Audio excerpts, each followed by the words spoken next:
Hoy, Pia, anong ginagawa mo dyan? Mukha kang lalim ng iniisip Ano ba? Iniisip ko lang kung paano ko mapapaglapit si Kylie tsaka si Iskoy. Mabuti pa samahan mo na lang ako.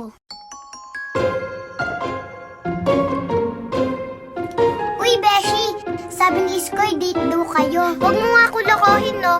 Kung sinabi niya yun, dapat nag-chat siya sa akin. Paano siya mag-chat sa'yo? Di ba binlock mo nga siya? Ay, oo nga pala. O tingnan mo ikaw. Basta pumunta ka na lang dun sa dati yung tambayan mga 7 p.m. Sige, bye-bye.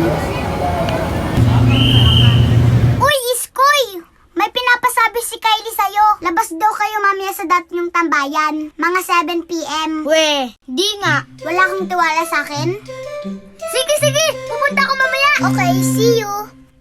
Iskoy, chance mo na yan. Yes! Iskoy! Sige, ikaw muna una. Ikaw na. Ladies first. Ikaw na kaya. Salamat sa pag-invite sa akin, ha? Ha? Di ba ikaw yung... Sorry. Bakit? Ayaw nyo ba nan? Nagawan lahat ng paraan. Ang ganda na nangyayari. Tara na, hindi ko sukat akala.